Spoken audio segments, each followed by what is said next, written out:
네, 안녕하세요, 수강생 여러분. 어, 오늘 수업을 시작하도록 하겠습니다. 기본적으로 여러분들이, 지난주에 짧게 오리엔테이션을 했는데, 그 수업을 듣고 나서 궁금한 점들이 굉장히 많았었던 것 같아요. 여러분들께서 이제 출석 체크를 위해서 남겨준 그런 퀴즈에 있는 답변 제가 다 하나하나 잘 읽어봤는데요. 대체로, 좀 기대가 크고, 여러분들이 좀, 뭔가 본인이 가지고 있는 통일에 대한 인식을 좀 바꾸고 싶어 한다. 그리고 아니면 통일이 정말 좋은 걸까? 나쁜 걸까? 이런 고민을 좀 하고 싶어 하는구나라는 걸 제가 확인을 해서요. 그 이번 한 학기 동안은 그냥 통일이라는 게 막연하게 우리가 알고 있는 내용인데 그 통일이라는 게 우리한테 어떤 의미를 가질 수 있는지 그리고 통일이 되면 내 삶이 나아질 건지 아니면 내 삶이 오히려 힘들어질 건지 이제 이런 부분에 대해서도 한번 좀 편안하게 이야기해보고 생각할 수 있는 그런 시간을 갖는 걸 제가 그 목표로 해서 이번 한 학기 수업을 진행을 하도록 하겠습니다.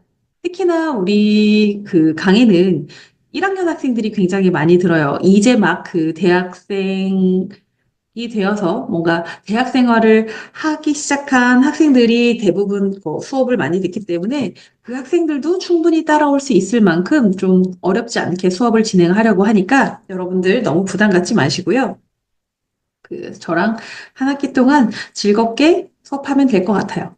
그리고 저희 수업 시간이 원래 3시간이잖아요. 그런데 지금 이게 사실은 여러분들의 수업 편의를 위해서 제가 음, 강의를 일방적으로 찍어서 여러분들한테 보여주는 그 평소에 이제 이론 강의는 그렇게 진행을 하기 때문에 사실 현장에서 수업을 하면 수업 시간에 학생들한테 의견도 들어보고 그다음에 뭐 질문도 하고 그런 식으로 진행을 하는데 우리 수업 특성상 그렇게 진행할 수가 없잖아요. 그래서 3시간 영상을 꽉 채워서 이렇게 하진 않아요. 왜냐하면 뭐 여러분들 쉬는 시간도 원래는 있어야 되고 그리고 뭐 서로 피드백 주고받는 그런 시간들도 고려를 하면 실제 뭐 그 3시간 수업 중에서 제가 혼자서 강의하는 수업은 1시간에서 1시간 반 정도 원래 그 진행이 됐었거든요. 지난 학기에 현장에서 강의를 할 때에도. 그래서 이번 학기에 제가 영상 강의를 올려주는 거는 보통 1시간에서 1시간 반짜리를 올려드릴 거예요. 영상 자체는. 그런데 그 앞에 이제 뭐 지난주에 여러분들이 그 저한테 질문했던 것 중에서 아니면 여러분들이 뭐 저한테 뭔가 이야기를 한 내용 중에서 이거는 좀 그 학생들하고 전부 다 같이 공유를 해야겠다. 뭔가 의미 있는 그 생각해 볼 거리여서 여러분들하고 같이 한번 고민을 한번 해볼 필요가 있겠다. 이런 부분들은 제가 따로 앞에 Q&A에서 지난주차 거 Q&A를 같이 영상을 붙일 거기 때문에 그런 거랑 다 합치고 나면 뭐 시간이 꽤 될 겁니다. 그래서 여러분들이 많이 저한테 곤란한 질문을 많이 해주셔도 돼요. 그리고 제가 고민해서 여러분들한테 답변을 줄 만한 내용들 많이 해주시면 돼요. 그리고 여러분들 뭐 저한테 몇몇 학생들은 벌써 이메일 보내보셔서 아시겠지만 여러분들이 궁금한 거가 있거나 아니면 뭔가 좀 해결이 필요하다? 이게 혹시 문제가 아닌가라고 생각하는 것들은 거의 이메일로 보면 제가 굉장히 즉각적으로 답변을 해주는 편이니까요. 여러분들이 대면을 하지 못해서 아쉬운 마음이 있을 수도 있지만 그 마음은 잘 달래보셔도 될 것 같습니다. 그리고 우리가 그 어차피 대면 강의 때 만나면 굉장히 반갑게 인사를 하면 되니까요. 여러분들 그 너무 서운해하지 마시고 그 제가 오늘 수업 시작을 할게요.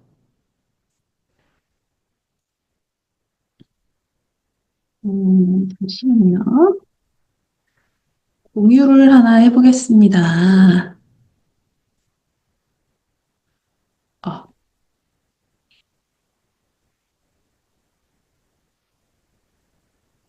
네, 제가 지금 그 수업 이제 오늘 Q&A 공유를 하려고 해요. 아, 네. 지난주에 여러분들이 그 강의를 듣고 나서 우리 수업 시간에 바라는 점을 써달라고 했는데 대체로 바라는 점들을 써주셨는데요. 몇몇 학생들이 이 부분들은 조금 확인이 필요할 것 같다. 그 궁금하다 하는 내용들을 적어준 학생들이 몇 명 있어서 그 부분 먼저 설명을 해드리고 가려고 합니다. 먼저 이게 제일 궁금했었나 봐요. 그 제가 발표하는 것도 굉장히 중요한데 발표하는 것 보다도 뭐 그 발표 후에 하는 그 질의응답 시간에 답변을 열심히 참여하는 게 굉장히 중요하다라고 여러분들한테 말씀을 드렸는데, 그러니까 이제 그럼 발표보다 질의응답이 더 중요한가? 뭐 이런 고민들을 하셨을 것 같아요. 근데 어차피 이게 팀 프로젝트로 발표를 진행을 하는 거잖아요. 그러다 보니까 발표도 중요합니다. 제가 여러분들한테 평가지표를, 아직은 구체적으로 이제 만들지 않아서, 그, 뭐, 설명을 하기가 좀 그런데, 기본적으로 저희가 팀 발표가 25%예요. 25%를 차지하거든요. 25% 중에서 PPT를 얼마나 잘 만들었는지가 한 7점 정도, 그러니까 25%니까 25점 만점이라고 생각을 했을 때, PPT를 얼마나 충실하게, 여러분들이 발표할 때 사람들이 좀 PPT만 봐도 좀 이해를 할 수 있도록 PPT를 좀 얼마나 가독성 있게, 인식이 쉽게 잘 만들었는지도 좀 평가를 해요. 그래서 그게 한 7점 정도 들어가는 거고요. 기본적으로 발표하는 것도 한 7점 정도 들어간다고 생각을 하시면 돼요. 근데 기본적으로 발표는 전체 팀원이 돌아가면서 하지 않는 경우들이 꽤 많잖아요. 그렇기 때문에 발표를 하지 않는 친구들을 평가를 할 수 있는 방법이 없어요. 어떤 친구들은, 그러니까 왜냐면 이게 조마다 달라서 그런데요. 어떤 조는 PPT도 다 같이 만들어요. 마무리만 한 사람이 해요. 그런데 어떤 팀은 PPT는 한 명이 다 온전히 만들고 발표는 또 다른 친구가 온전히 하기도 해요.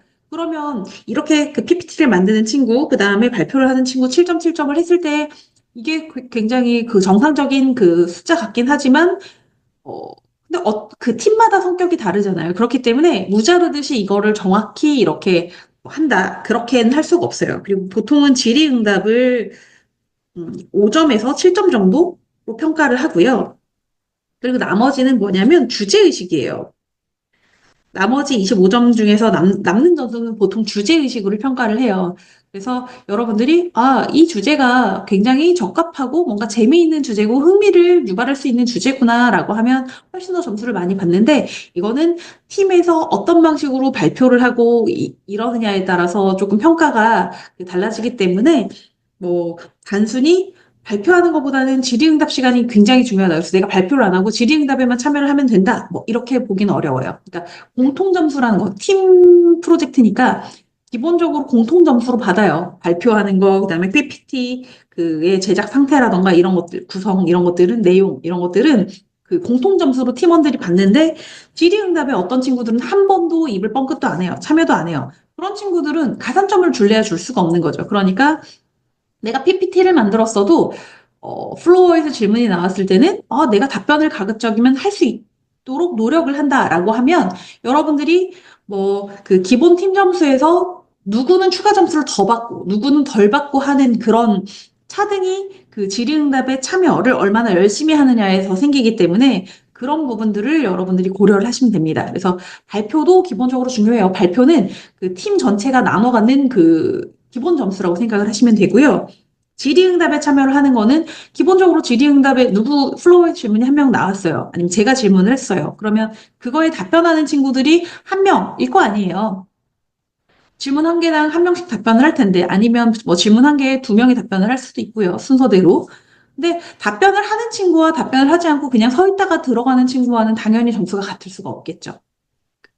왜냐면 답변을 한다는 건 그만큼 공부가 충실히 돼 있다는 거고 적극적으로 참여를 한다는 거니까요. 수업 시간에 토익 그런 프로그램에.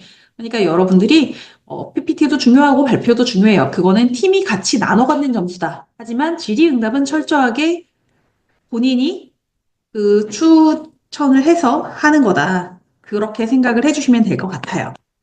네. 그러니 이 정도면 답변이 된 것 같고요. 그리고, 음, 어떤 친구가 제 수업을 앞으로 어떤 게 기대가 되느냐라고 물어봤을 때, 한경화 작가님 이야기를 하더라고요.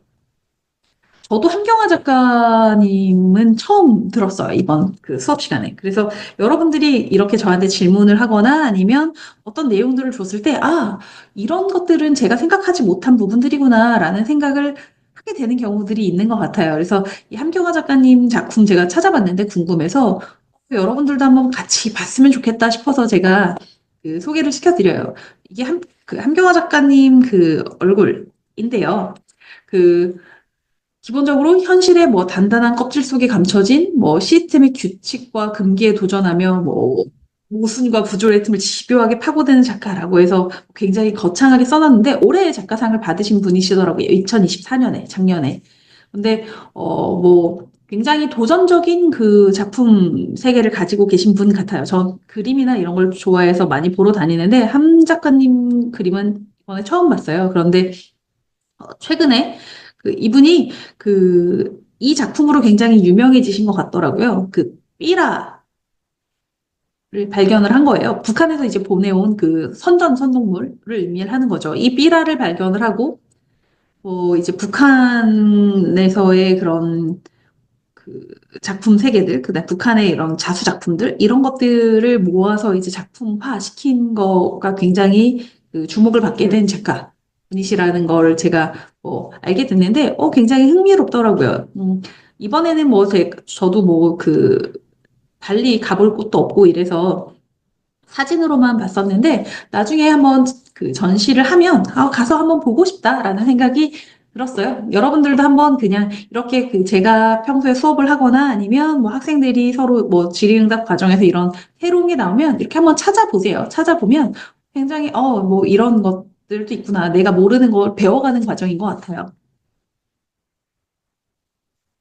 보시면 제가 작품을 그래서 보여드리려고 하거든요.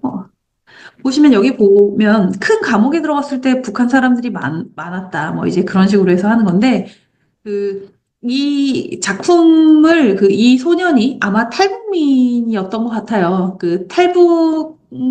탈북자 소년을 이 축구화를 신고 이렇게 그러니까 캔버스 위에서 이제 물감을 묻힌 그 공을 이렇게 이리저리 그냥 튕기면서 하는 그런 비정형적인 그런 이제 마크들이 이제 작품화 되게 만드는 그런 작업에서 그걸 영상, 뭐 인터뷰 영상이랑 같이 해서 한 것 같더라고요.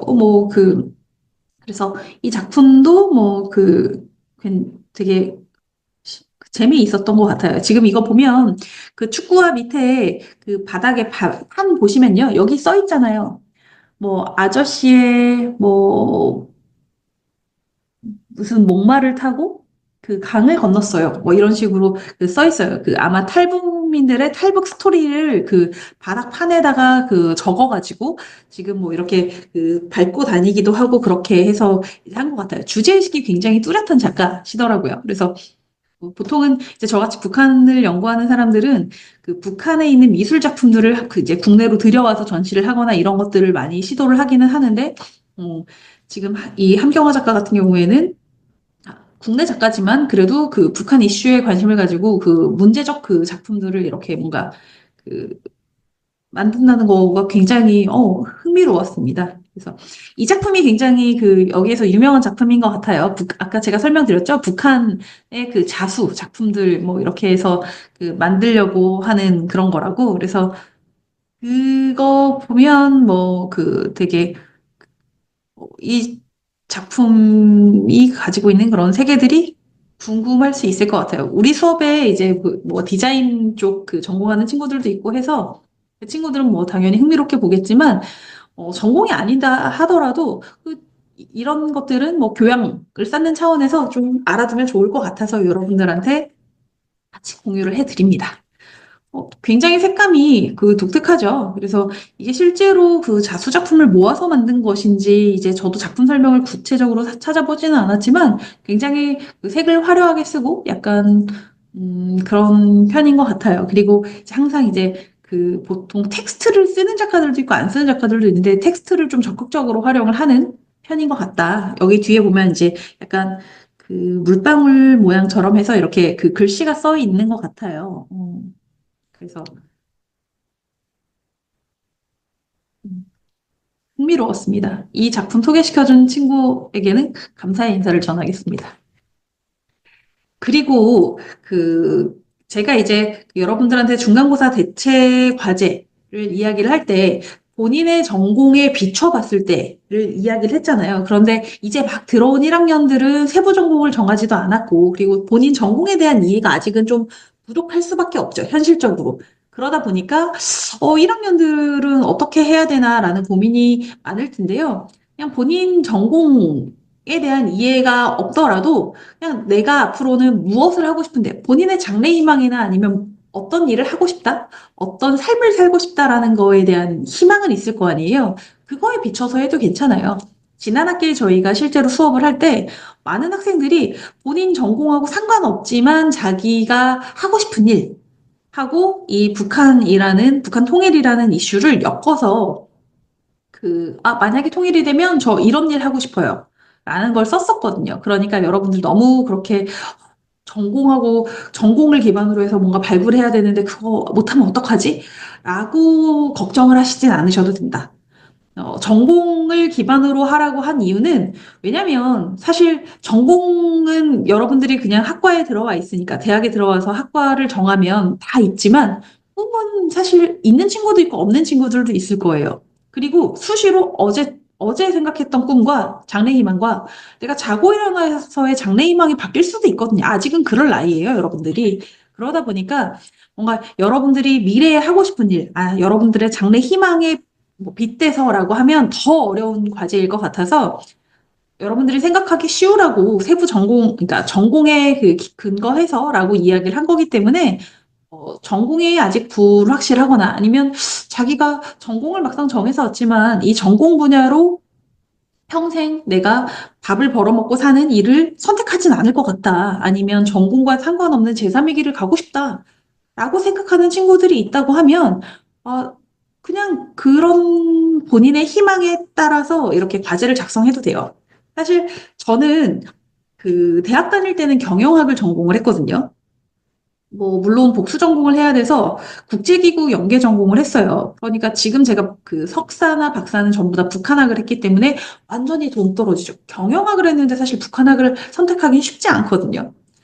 국제기구학은 조금 연계성을 좀 찾을 수 있겠지만, 사실 경영학이 제 메인 주전공이었기 때문에, 와, 하던 애가 왜 북한학을 했지? 라는 이야기를 진짜 많이 들었어요. 그런데 경영은 저 말고도 할 사람이 많았다고 생각을 했고, 그리고 그냥 북한이 어느 순간 되게 재밌어서 북한을 선택을 했거든요. 그것도 북한 분야에서 일을 할 때 다양한 선택을 할 수 있었지만 북한 연구자가 되는 거를 선택을 한 건데 여러분들도 세부 전공이 그리고 본인의 대학때 지금 기본적으로 자기가 관심을 가지고 있는 연구 주제나 학문이 자기의 삶을 결정짓는 건 아니기 때문에 여러분들 이건 좀 편하게 생각하셔도 될 것 같습니다. 그냥 좀 열어놓고 생각하시고요. 만약에 꼭 1학년뿐 아니더라도 2, 3, 4학년 학생들도 나 전공 분야로는 하기 싫어. 그러면 그냥 내가 하고 싶은 장래 희망 아니면 내가 지금 생각하고 있는 그런 뭔가 고민들 있을 때 나 이런 거 한번 해보고 싶었는데 잘 됐다라고 생각하고 그런 내용 하셔도 됩니다. 그리고 또 마지막으로 대면 강의 전에 좀 리마인드 공지를 해달라는 요청이 있었어요. 당연히 해드릴 겁니다. 제가 굉장히 공지사항을 이캠퍼스에다 많이 올리는 편이기는 해요. 그래서 수시로 어떤 이슈가 있을 때에는 캠퍼스에다가 여러분들한테 강의 공지 같은 것들 올리는 편이니까 여러분들 그냥 보시면, 뭐, 아, 이번 주가 다음 주가 그러니까 우리 대면 강의겠구나라는 거 충분히 아실 수 있도록 제가 귀찮을 만큼 이 캠퍼스로 공지를 보내드릴 테니까 여러분들 이 부분은 걱정 안 하셔도 될 것 같습니다.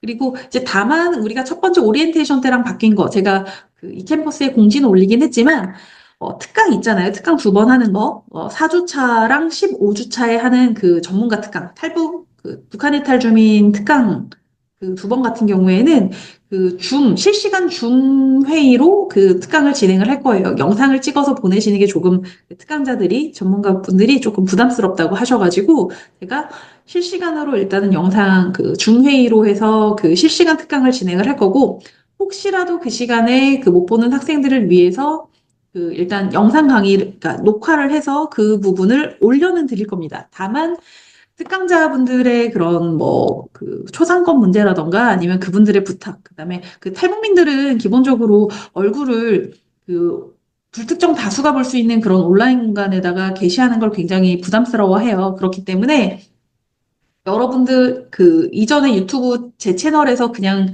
그냥 볼 수 있는 그런 영상으로는 올리진 않을 거고요.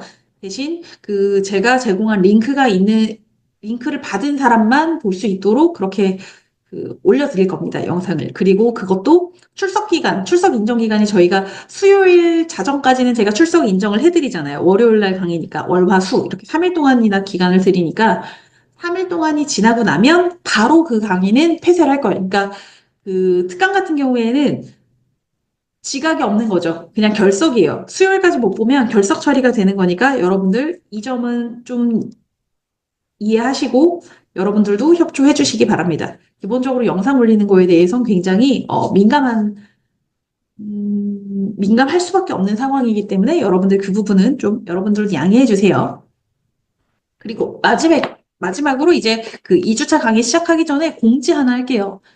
여러분들한테 제가 출석 체크용 퀴즈를 꼭 작성을 하라고 했는데, 그 출석 인정 기간 전 이내에 하라고 했는데, 여러분들이 퀴즈 답변 저장하기를 안 눌러요.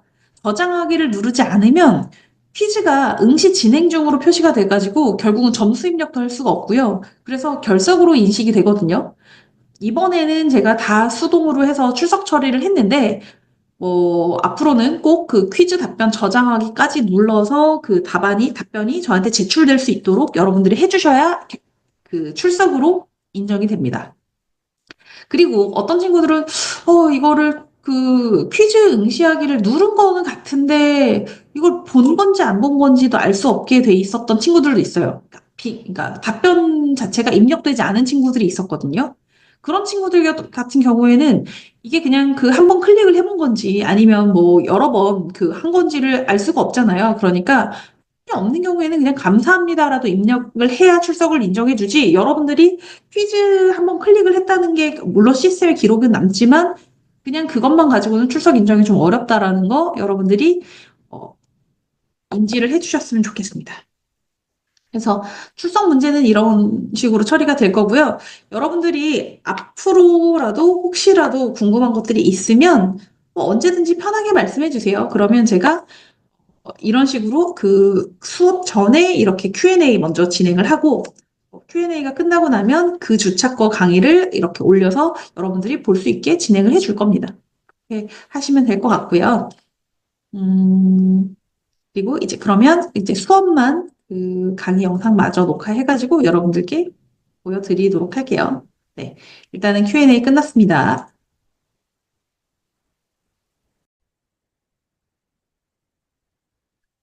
네, 그러면 그 1주차 강의 질의응답에 이어서 2주차 수업을 진행하도록 하겠습니다.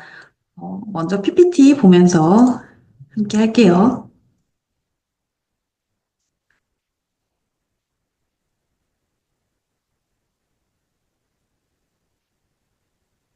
네, 우리 수업 제목이죠. 통일시대 지성인으로서의 역할.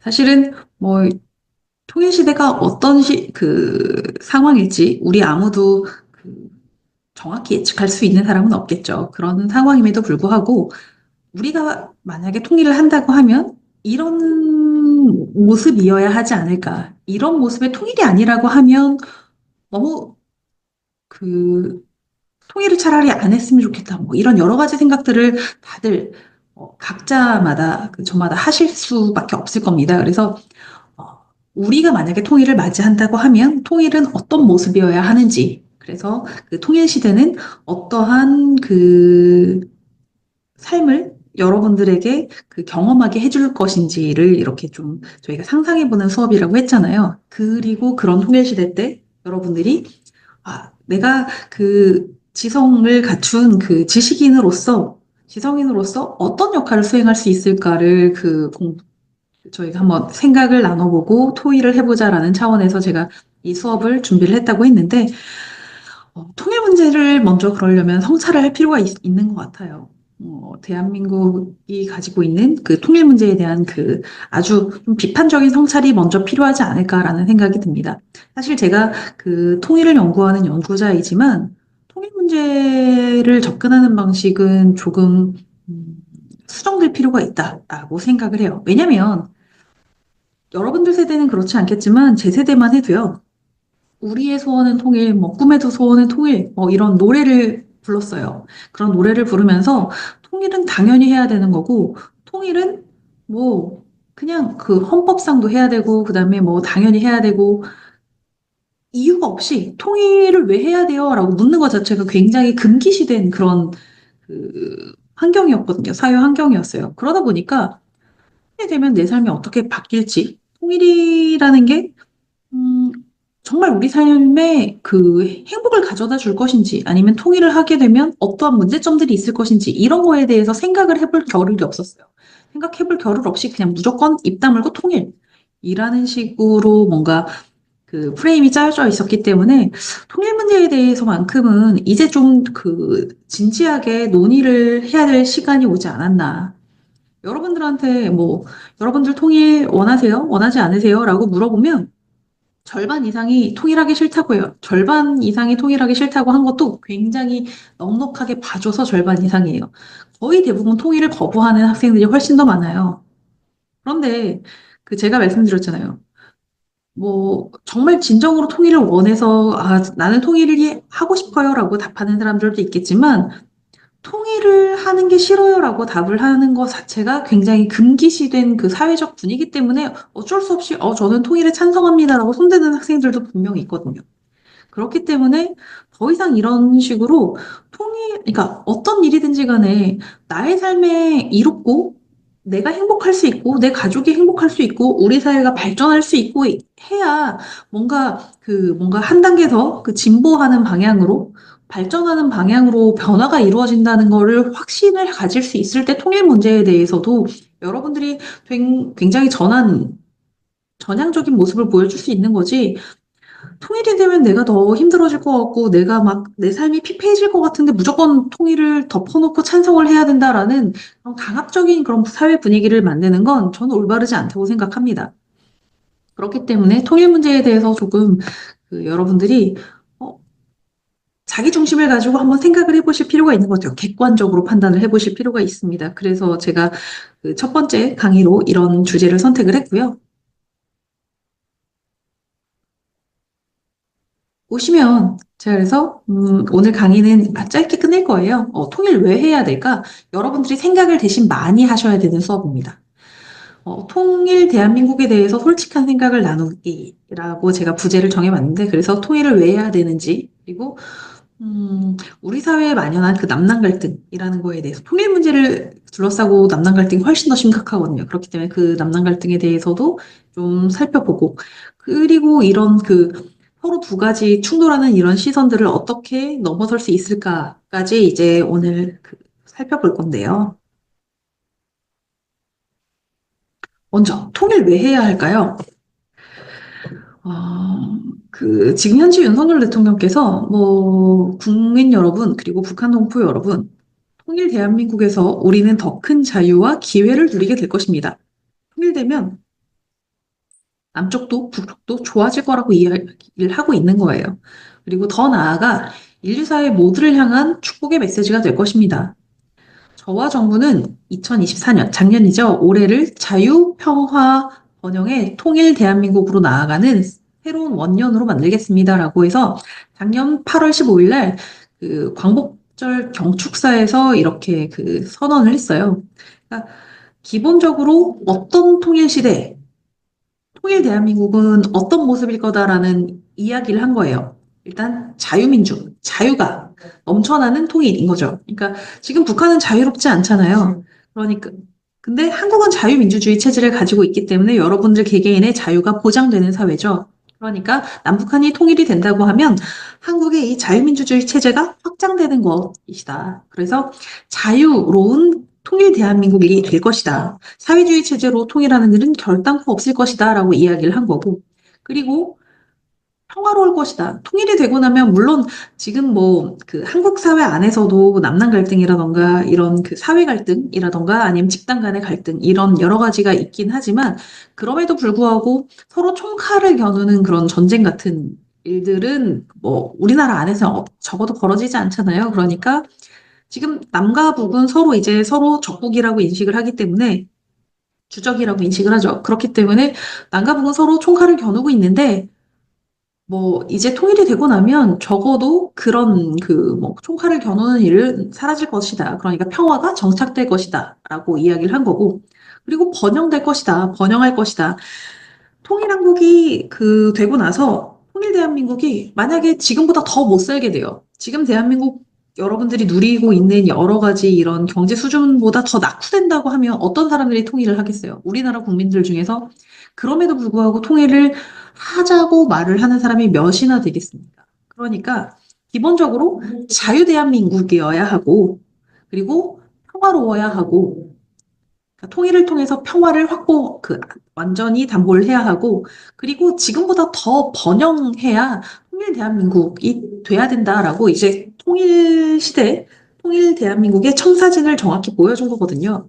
근데 만약에 이런 통일이라면 여러분들 찬성하시나요? 내가 지금처럼 자유를 누릴 수 있고, 그리고 나 군대도 안 가도 돼요.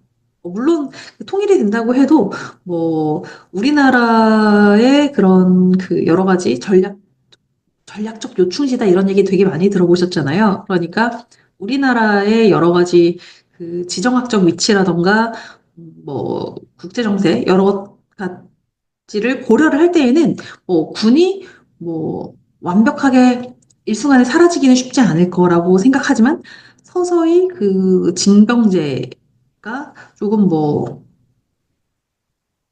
변화될 수도 있고 군의 규모가 축소될 수도 있고 뭐 그런 가능성은 얼마든지 있기 때문에 평화로워지면 뭐 군대도 안 가고 그다음에 지금 내가 버는 돈보다 한 2배 이상 벌 수 있고 그리고 지금보다 양질의 일자리들이 늘어난다고 하면 여러분들 통일 반대하시겠습니까? 반대하지 않을 거예요. 물론 돈을 아무리 많이 준다고 해도 새로운 뭔가 문화적 충격이라던가 아니면 사회 갈등이 예상돼서 싫을 수도 있다고 말을 하는 사람들도 있겠지만 대체로 제가 수업을 하면서 많은 학생들한테 물어봤을 때에는 통일을 하면 가난해질 것 같아서 싫다는 거예요. 그냥 단순하게 생각했을 때는 지금 북한이 가지고 있는 경제력, 그리고 우리나라가 가지고 있는 경제력이 합쳐졌을 때 그게 평균을 내면 결국은 우리는 하향되고 북한은 올라갈 거라고 생각을 하니까 내가 손해보는 거잖아요. 그래서 싫다고 하는 친구들이 훨씬 많아. 그런데 만약에 자유와 평화와 번영이 담보되는 통일시대라고 한다고 하면 여러분들도 조금 생각이 달라질 수 있겠죠. 그런데 정말 통일 한국이 이렇게 희망적이기만 할까 하는 건 여러분들이 한번 고민을 좀 해봐야 되는 상황인 것 같아요. 하지만 음, 저도 이제 뭐 정책을 제안을 하고 국책연구기관에서 정책을 만들고 하는 입장에서 지금보다 나아지지 않는다고 하면 지금 당장 통일을 해야 된다고 강조하진 않아요. 그러니까 기본적으로는 좀 발전적인 방향으로의 그런 통일, 한국을 뭐 나아가야 한다, 그 방향으로 가야 한다라고 하는 거지. 그냥 무작정 입 다물고 통일, 그냥 뭐 전진 통일 뭐 이런 건 아니기 때문에 여러분들이 만약에 우리가 통일을 해야 된다고 하면 왜 해야 될까? 내가 좀 더 잘 살고 싶어서. 예를 들어서 북한하고 통일을 하면 일자리가 훨씬 더 많아질 것 같아서. 아니면 북한 주민들이 조금 더 우리나라 국민들처럼 자유롭게 살았으면 좋겠어서. 뭐 이런 인도적 차원에서도 통일을 원하는 친구들도 있겠죠, 당연히. 그러니까 통일을 왜 해야 될까? 아니면 반대로 난 왜 통일이 싫지? 통일은 왜 안 했으면 좋겠나? 이런 것들을 여러분들이 좀 이야기를 할 수 있었으면 좋겠습니다. 그래서 여러분들 한번 생각을 해보세요. 통일 왜 해야 할까요? 자, 제가 여러분들한테 말씀을 드릴게요. 그 출석 퀴즈에서요, 여러분들 그걸 쓰셔야 돼요. 나는 통일에 찬성한다. 아니면 나는 통일에 반대한다. 왜냐하면 이런 이유 때문이다. 이거 한 줄 써서 출석 퀴즈 질문에 남기는 게 여러분들이 오늘 하셔야 될 일입니다. 이거는 나중에 이제 출석도 중요하지만 이 수업이 끝날 때쯤 여러분들이 혹시 생각 변화가 있는지 아니면 여전히 수업을 한 학기 동안 들었음에도 불구하고 변화가 없을 수도 있어요. 왜냐면 내가 생각한 게 맞았다라고 스스로 판단을 할 수도 있거든요. 그러니까 인식 전환이나 이런 것들, 생각이 변화가 있는지, 뭐, 아니면 내가 통일을 지금 막연하게는 좋다고 생각했는데 친구들하고 막 토론하다 보니까 통일되면 내가 감당 못하겠어. 그래서 수업 끝나고 나서 오히려 통일이 싫어질 수도 있어요. 근데 그게 잘못된 건 아니거든요. 그러니까 여러분들 그냥 어, 내가 초기엔 어떤 생각을 가졌고, 그 나중에는 어떻게 생각이 변화됐나? 아니면 혹시 더 강해졌나? 뭐 이런 것들을 판단할 수 있게 그 출석 퀴즈에 나는 통일을 찬성한다 혹은 반대한다 쓰시고 왜냐하면 하고 이유 한 가지여도 좋고 두 가지여도 좋고 열 가지여도 좋아요. 그러니까 편하게 적어주세요. 남남 갈등. 여러분들 남남 갈등이라는 거 신문 기사 같은 거 읽어보면서 많이 들었을 거예요. 한국 사회에서 발생하는 모든 사회 갈등을 남남 갈등이라고 할 수 있는데요. 계층 갈등도 있고, 노사 갈등도 있고, 지역 갈등, 그 다음에 세대 갈등, 성 갈등, 그러니까 성별, 젠더 갈등, 또 뭐 이런 것들도 전부 다 다양한 그 영역에서 이제 갈등이 있을 수밖에 없잖아. 인간 사회에서는 갈등이 당연히 있을 수밖에 없는데 그 다양한 영역에서의 갈등이 뭐 우리나라 안에서 그 표출되는 그걸 언론에서 뭔가 우리나라 안에서의 그런 그 대립 구조들을 뭔가 좀 임팩트 있는 단어로 표현하고 싶다 해서 남남 갈등이라고 표현을 했어요. 남북 갈등은 뭐 기본적으로는 기저에 깔려 있는 거기 때문에 그거를 좀 비틀어서 남남 갈등이라고 한 건데 이 남남 갈등이라는 게 본격화된 시기를 학문적으로는 2000년 6.15 남북 공동선언 발표 이후로 많이 보는데 이거는 이제 6.15 남북 공동선언 이후에 이제 북한에 대한 대북관이라던가 북한에 대한 인식이 조금 크게 진영마다 이념 지향에 따라서 좀 갈리는 모습이 나타났기 때문에 이때부터 남남 갈등이 조금 더 심화되는 모습을 보이기는 했어요. 그러니까 뭐 보시면 되고 그리고 통일 문제를 둘러싸고 남남 갈등이 훨씬 더 심했어요. 그러니까 흔히 보수를 우파라고 많이 엮어서 부르죠. 그리고 진보는 좌파라고 부르는데 보수 우파와 진보 좌파들이 서로 생각이 달라요. 통일에 대한 인식 자체가 다르거든요. 근데 그럴 수밖에 없는 게 우리나라는 일제치하, 그다음에 미 군정을 겪고 이제 해방한 이후에 정권 수립을 앞두고 좌우익 대립이 엄청나게 치열했어요. 그리고 결국은 전쟁까지 해가지고 한국 전쟁도 겪었고, 그러니까 자유민주주의 체제를 택한 남한, 우리 한국과 그다음에 사회주의를 선택한 북한하고 끊임없이 이념 체제 경쟁을 할 수밖에 없었잖아요. 그런 상황이기 때문에 한국 안에서는 뭔가 여러분들 뭐 들어보셨겠지만 뭐 빨갱이다 아니면 사회주의다 독재다 이런 것들에 대해서 굉장히 히스테릭한 반응이라고까지 생각할 만큼 굉장히 거부감이 크다.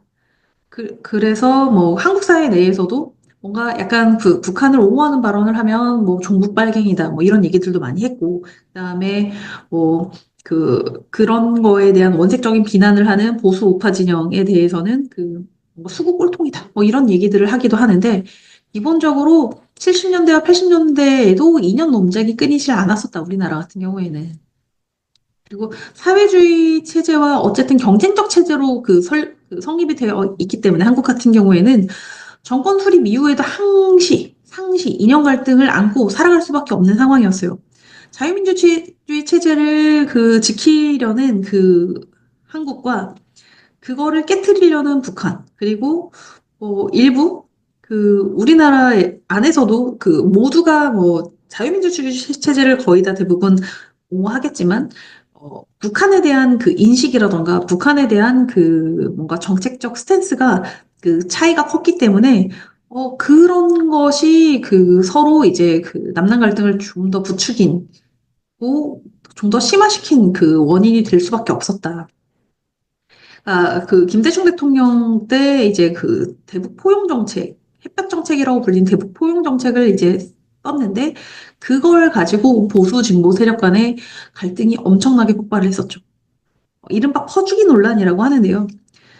김대중 대통령이 했던 말 중에서 이제 가장 대표적인 워딩이 그 당시에 이제 북한이 북핵 문제 때문에 여러 가지 이제 뭐 제재도 받고 있고 국제사회의 비난을 받고 있었는데 김대중 대통령이 우리나라 그때 김대중 대통령이 됐을 때는 우리나라가 IMF였어요. 그 아주 우리나라 경제가 굉장히 위험하고 흔들리는 그런 상황이었고 그 국민들이 허리띠를 졸라매서 금모으기 운동하고 이러면 뭐 대대적인 구조조정 들어가고 구제금융 받고 이래가면서 이제 간신히 우리도 살아나가고 있는 그런 상태에서 북한을 도와주자라는 어찌 보면 정의로운 이야기가 그 정의롭게만 들리지 않은, 듣지 못하는 사람들도 충분히 있을 수 있는 거죠. 그런데 이제 그런 부분들에서 이제 문제가 여러 가지 생기니까 왜 지금 우리나라도 먹고 살기 힘든데 북한한테 퍼줘야 되냐. 그리고 북한이 그 돈으로 핵을 만들면 어떡할 거냐. 뭐 이런 이야기들을 굉장히 많이 했고 그런 비판들이 실제로 나왔었는데 그 당시에 김대중 대통령이 북한은 핵을 개발할 능력도 의지도 없다. 라고 했는데 결국은 지금 북한이 핵을 만들었죠. 그래서 그 부분에 대해서 뭐 굉장히 비판하는 그 사람들도 아직까지 많기는 해요.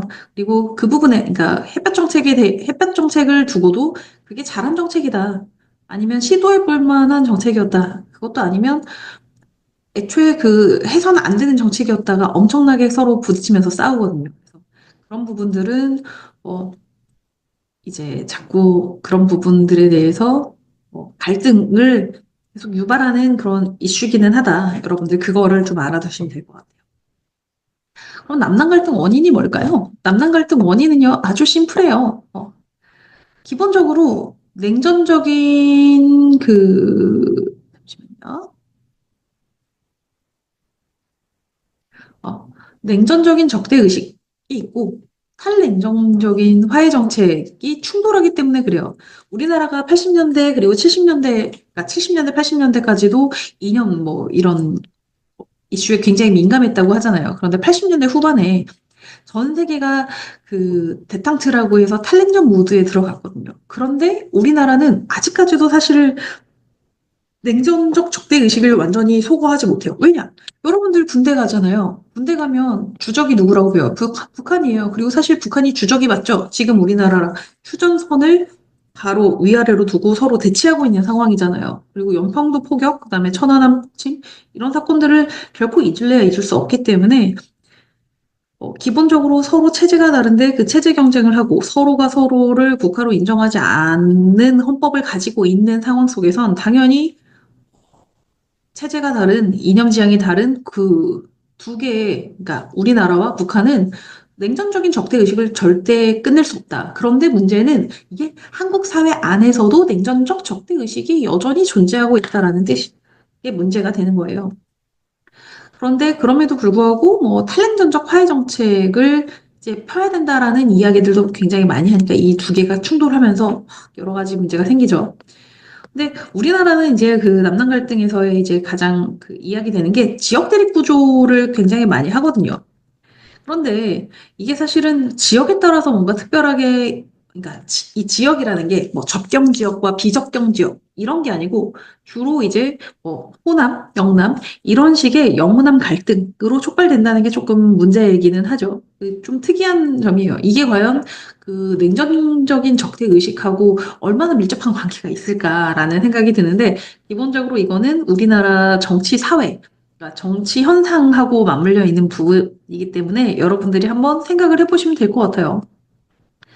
어, 그 북한 통일 정책을 바라보는 그런 여러 가지 견해들이 지역 갈등을 일으킬 수 있어요. 왜냐하면 사실은 접경 지역과 비접경 지역 주민들은 당연히 생각이 다를 수밖에 없어요.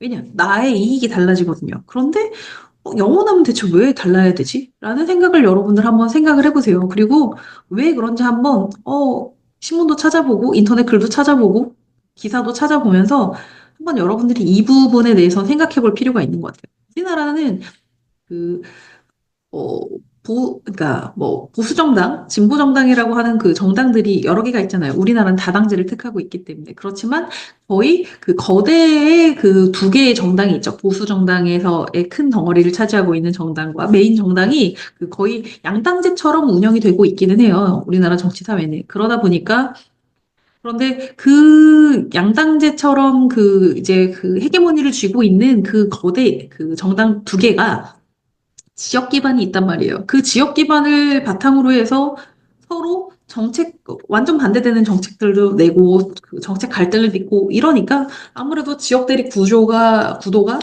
좀 고착화되는 경향이 있긴 하다. 그래서 더 복잡하다. 사실은 호남 사람들이 북한을 덮어놓고 좋아할 이유가 뭐가 있겠어요? 그리고 영남 사람들이 북한을 싫어할 이유는 또 뭐가 있겠어요? 그런데 그거는 이제 기본적으로 우리나라 그 정치 그 현상 안에서의 그런 여러 가지 틀 때문에 그런 문제들이 계속 발생하는 거가 있다. 그런 것들 여러분들 좀 보시면 될 것 같고, 그리고 언론에서 일부러 프레임을 그렇게 좀 짜는 그런 부분들도 있어요. 남남 갈등이 그 촉발됐던 그 초기에 보수 언론과 진보 언론이 좀 다소 좀 과장하고 왜곡하는 그런 현상들이 사실은 좀 있었거든요. 그래서 이제 남남 갈등을 좀 더 크게 보여주게 하는 그런 일들도 있기는 해서 그런 부분들도 있고, 그리고 세대 갈등이 표출되는 경향도 있어요. 세대별로 정치 이념이 진짜 우리나라 많이 달라요.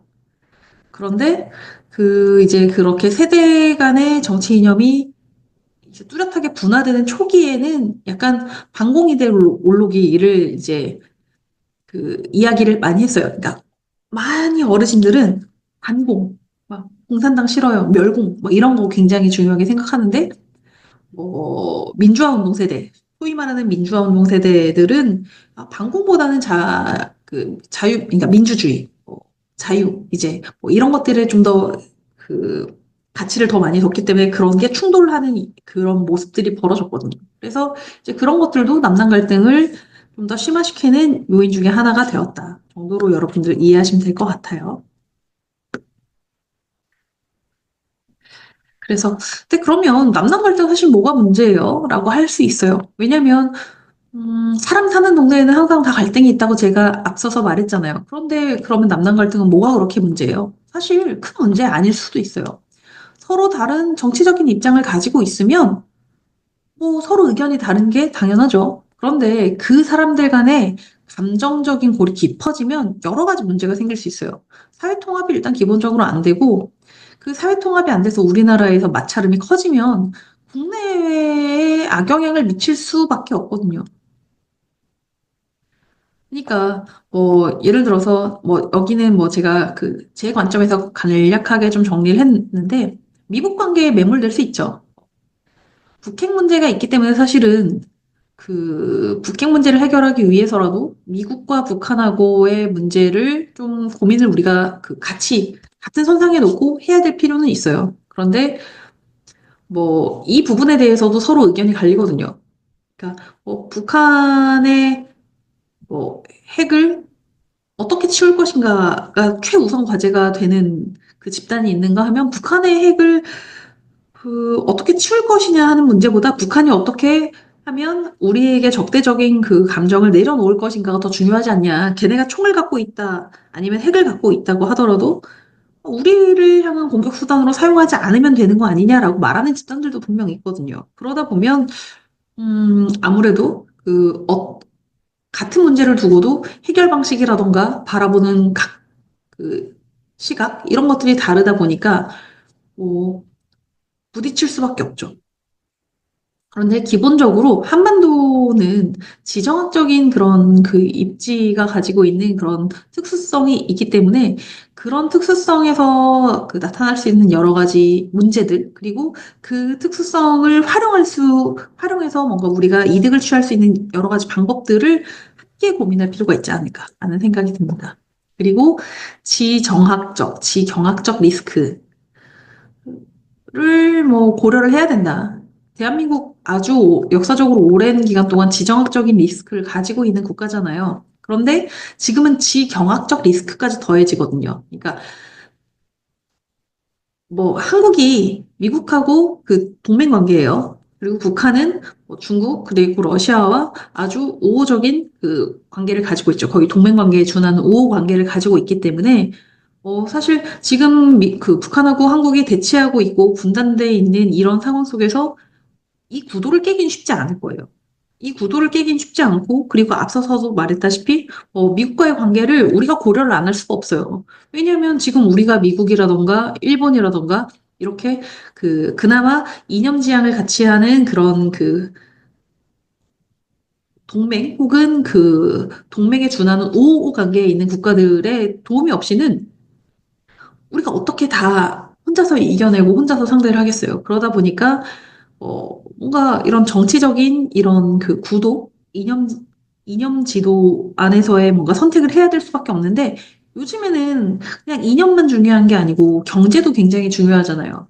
그런데 지금 뭐 북한하고야 우리가 그 뭐 무역이라던가 이런 걸 하지 않지만 북한하고 친하고 북한하고 친선 우호 관계를 계속 가지고 있는 거의 동맹 관계에 있는 그 지금 중국 같은 경우에는 우리한테는 굉장히 적으로는 굉장히 중요한 국가거든요. 그러다 보니까 우리가 북한의 그 후경 국가로서 인식을 했던 그 중국하고 어떻게 관계 설정을 할 것인가 하는 문제에서 단순히 미국하고의 우리 관계를 위해서 쟤네는 무시해야 돼. 아니면 쟤네랑 단교해야 돼. 이렇게 할 수가 없단 말이에요. 왜냐면 그러면 우리나라 경제에 엄청나게 큰 타격을 받을 수 있기 때문에. 그러다 보니까 이런 지정학적, 지경학적 리스크까지도 같이 고려를 해야 되는데 이게 지금 힘을 합쳐도 안 될 판에 그 남남 갈등이 계속 이렇게 있으면 어쨌든 외국하고의 뭔가 이런 협상이나 이런 것들을 진행할 때 아무래도 그 협상력이 떨어질 수 있다. 그런 부분들도 있다. 그리고 장기적인 생존 전략에 문제가 생길 수 있다. 안보 환경이 계속 변화해요. 안보 환경은 엄청나게 그 시시때때로 변화를 하거든요. 그러니까 뭐 고민을 좀 해봐야 된다. 그러니까 미국이나 중국, 러시아, 일본을 좀 입체적으로 바라보고 우리 관계를 찾아야 된다. 그냥 단순히 체제가 같은 국가들하고만 어떻게 그 잘 가면 되지 않을까?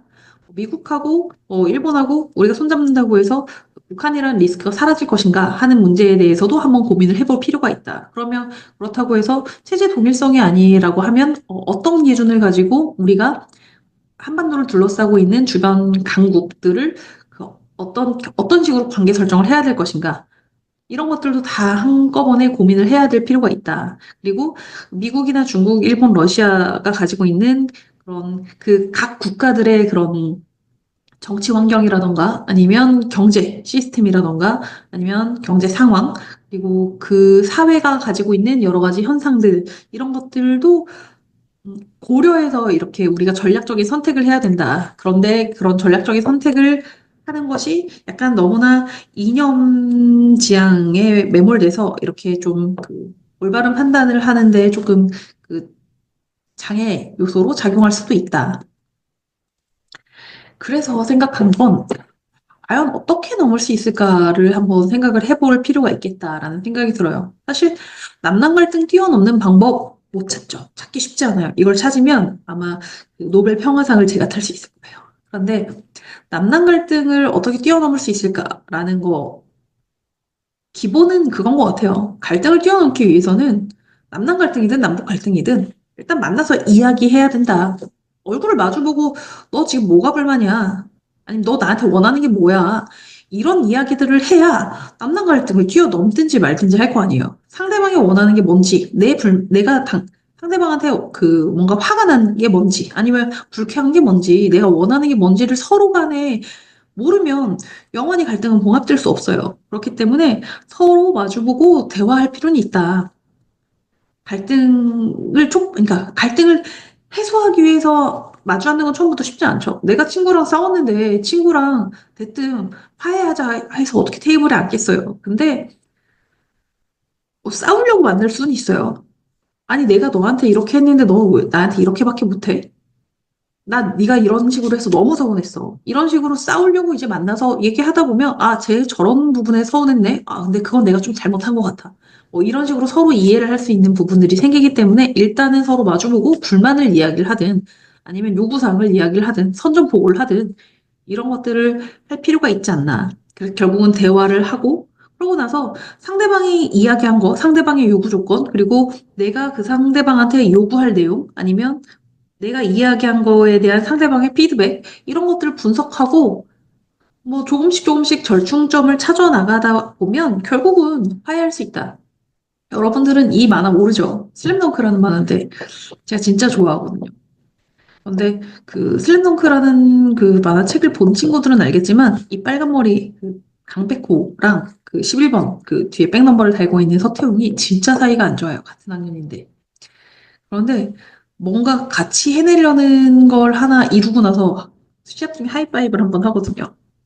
뭐, 긴 말이 필요 없어요. 둘이서 뭐, 다른 것도 안 했는데, 그냥 그런 식으로 어느 순간 그 마음이 통해서 할 수도 있는 것 같아요. 물론 뭐 그 하이파이브를 하기까지는 서로가 이제 서로의 같은 팀에서 이제 플레이를 하면서 뭐 지켜보고 서로가 이제 서로를 이해하는 그런 과정들이 담겨 있지만 결국은 아무리 사이가 안 좋고 도저히 물과 기름 같아서 합쳐질 수 없는 관계인 것 같더라도 가능은 하다.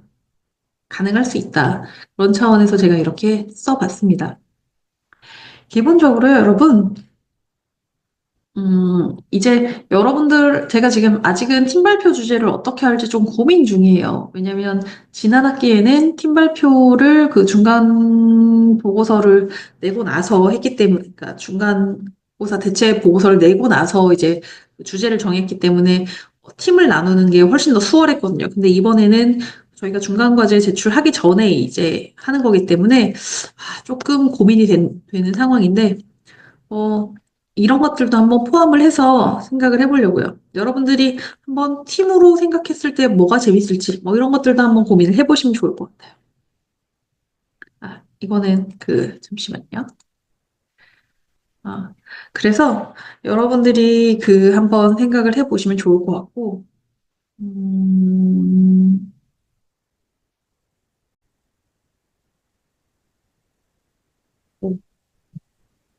뭐, 필요한 게 있다고 하면 여러분들이 또 추가적으로 질문을 해주시면 좋을 것 같아요. 여러분들이 어쨌거나 수업을 듣고 나니까 이런 부분들은 조금 더 추가적인 설명이 필요할 것 같다. 아니면 이런 부분들은 어, 어떤 맥락에서 이렇게 그 이야기가 나오는 건지 뭐 이제 그런 궁금한 점들도 있을 수 있잖아요. 제가 아까 출석 퀴즈에다가 나는 통일에 뭐 찬성한다, 반대한다 입장 쓰고 이유 쓰라고 했는데 이거 말고도 수업 듣고 나서 궁금한 점 같은 거 있으면 출석 질문에다가 출석 퀴즈에다가 적어주시면 제가 오늘 이 수업 시작 전에 했던 것처럼 1주차 그러니까 Q&A 했잖아요. 그런 것처럼 다음 시간에 2주차 Q&A 해서 앞에 3주차 수업 하기 전에 이렇게 진행하고 하도록 하겠습니다. 오늘도 긴 시간 수업 듣느라고 고생 많았고요.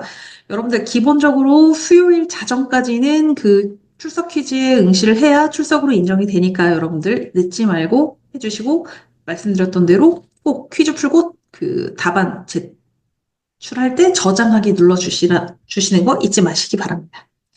여러분들 오늘도 수고 많으셨습니다.